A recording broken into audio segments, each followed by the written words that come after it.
Welcome to my channel Shahzad pharmacy. अस्सलाम वालेकुम। आप देख रहे हैं शहजाद फार्मेसी, जहां हम आपको हेल्थ और मेडिसिन से रिलेटेड मुफीद और रिजल्टेबल मालूमात फराहम करते हैं। आज की वीडियो में हम एजोमैक्स सिरप का रिव्यू करेंगे, जो कि एक बहुत मशहूर और पावरफुल एंटीबायोटिक है जो मुख्तलिफ इन्फेक्शन के इलाज के लिए इस्तेमाल होता है। अगर आपको या आपके घर में किसी को गले, कान या सांस की बीमारी हो तो ये वीडियो आपके लिए मुफीद साबित हो सकती है।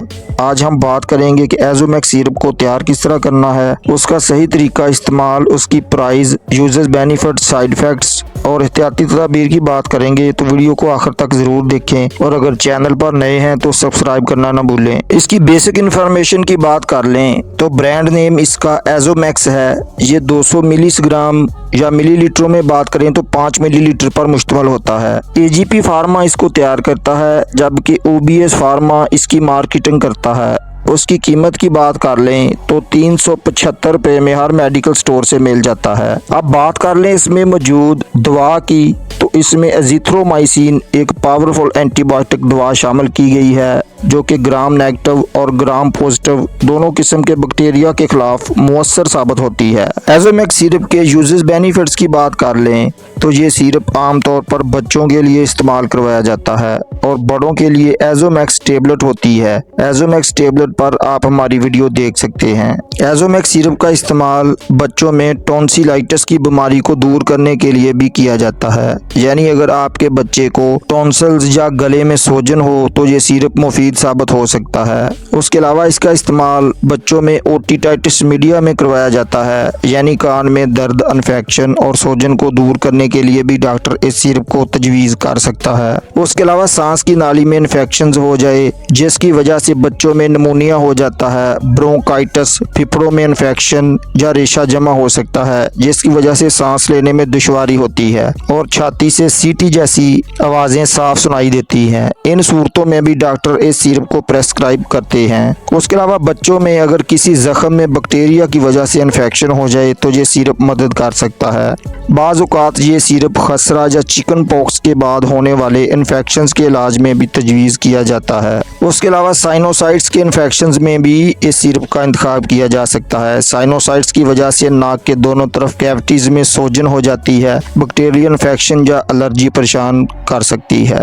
तो साइनोसाइट्स के इलाज में भी इस सिरप को प्रेस्क्राइब किया जा सकता है। और बाज़ औक़ात दांतों के इन्फेक्शंस की रोकथाम के लिए भी डॉक्टर इस सिरप को प्रेस्क्राइब करते हैं। ये दवा बैक्टीरिया की अफजाइश को रोककर काम करती है, जिससे इन्फेक्शन खत्म होने में मदद मिलती है। याद रखें, ये दवा सिर्फ बैक्टीरियल इन्फेक्शन पर असर करती है, वायरल इन्फेक्शन जैसे कि नज़ला जुकाम पर असर नहीं करती। ये खास तौर पर उन लोगों के लिए फ़ायदेमंद है जो पेनिसिलिन ग्रुप की एंटीबायोटिक्स को बर्दाश्त नहीं कर सकते या एजोमैक्स टेबलेट नहीं खा सकते, वो इस सिरप का इस्तेमाल कर सकते हैं। अब बात कर लें सिरप के साइड इफेक्ट्स की, तो बच्चों में पेट खराब हो सकता है, उल्टी मतली की कैफियत बन सकती है, डायरिया का मसला बन सकता है, एलर्जी का मसला बन सकता है, मैदे में जलन हो सकती है, सर दर्द हो सकता है। अब इसकी एहतियाती तदाबीर की बात कर लें तो एजोमैक्स को डॉक्टर की हिदायत के बगैर इस्तेमाल ना करें। अगर बच्चे को जिगर या गुर्दे की बीमारी हो पहले डॉक्टर से मशवरा करें। अगर बच्चा पहले ही किसी एंटीबायोटिक दवा से एलर्जी महसूस करता है तो इस सिरप को ना दें। हामला और दूध पिलाने वाली खवातीन इस सिरप को डॉक्टर के मशवरे से इस्तेमाल करें। इस सिरप को तैयार करने का तरीका ये है कि इस सिरप में आपने 7.5 मिलीलीटर या इसमें मौजूद ये एक पैमाना दिया गया है। इस 7.5 मिलीलीटर पैमाने में आपने उबला हुआ ठंडा पानी डालना है और शीशी में डालकर उसे अच्छी तरह हिला लेना है ताकि दवा अच्छी तरह मिक्स हो जाए। इसकी डोज की बात कर लें तो आमतौर पर बच्चों के लिए ये सिरप दिन में सिर्फ एक बार ही दिया जाता है और इलाज का दौरानिया 3 से 5 दिन तक हो सकता है। उसकी डोज का इंतखाब मर्ज की उम्र, वजन और इन्फेक्शन की शिद्दत पर होता है। इस सिरप को खाने से 1 घंटा पहले या खाना खाने के 2 घंटे बाद लेना बेहतर होता है ताकि दवा का असर ज्यादा हो।